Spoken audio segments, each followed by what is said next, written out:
I'll apologise in advance. The dog again is snoring in the background. It doesn't matter how often you try to wake her up, she still carries on snoring.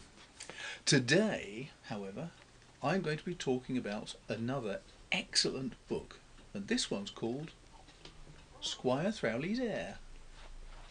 This book I wrote many years ago. In fact, I'm just thinking about it. It came out in 1999, but I wrote it in 1998, just after we'd moved down to Devon. It was the first book I wrote actually living in Devon.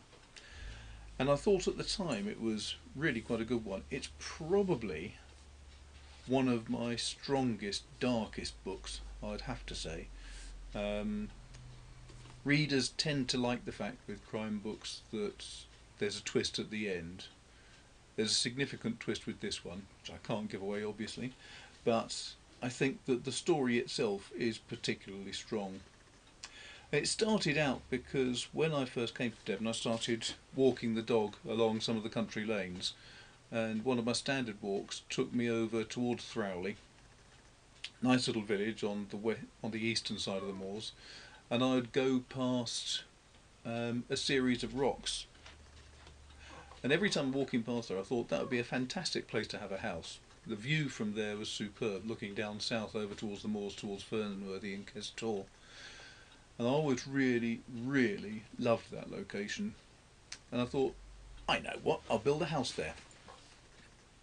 And so that was the basic foundation for Squire Throwleigh's Heir.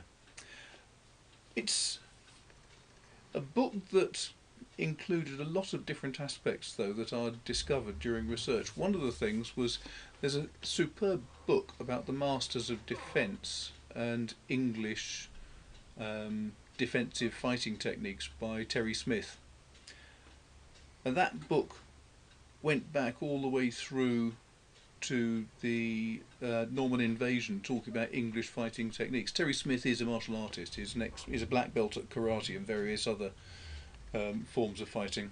But when he did some research, he was struck with a comment in Samuel Pepys' diaries that said that Pepys had gone to witness some of the Masters of Defence demonstrating their skills. And basically, even in London, in Pepys' time, people were still fighting gladiatorial battles. It seems incredible today, but there were people who would start off with fists and then they'd progress to daggers, and then they'd move on to swords. They'd use all types of different weapon, not blunted weapons, they were genuine weapons, so these people were getting cut about pretty badly.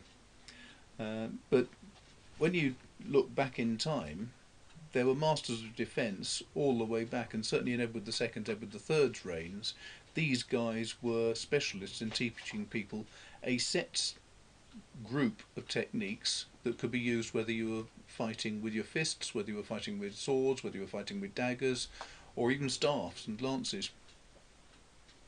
So I made quite extensive use of that with this book and put in a Master of Defence into this little story. But it's also not just a story about Dartmoor and so on. It's really about the progression of different people's lives. So it's the progression of Baldwin's life and Simon Puttock's and what was happening to them and to all of their servants. I must admit I really enjoyed it. I think it was partly because it was the first book I wrote when moving down to Devon, which gives it a certain added importance to me in my life, but I just liked the way that the story gelled and hung together. It's very strong, as I say, but if you like crime books, I think you'll like this one. It's not just a hardback, of course. This is the modern cover, as available from Simon & Schuster. It's available as an e-book, and the pleasant thing is, of course, that if you like the book and you've got any questions, you can put a comment in at the bottom of this page. And similarly, you can like this video, you can subscribe to the rest of the videos because there's a new one every Thursday.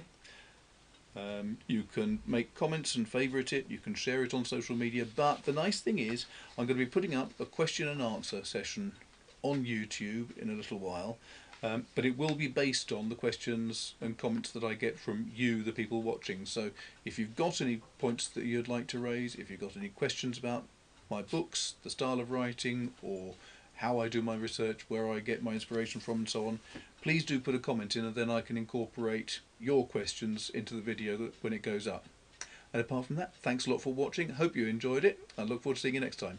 Take care.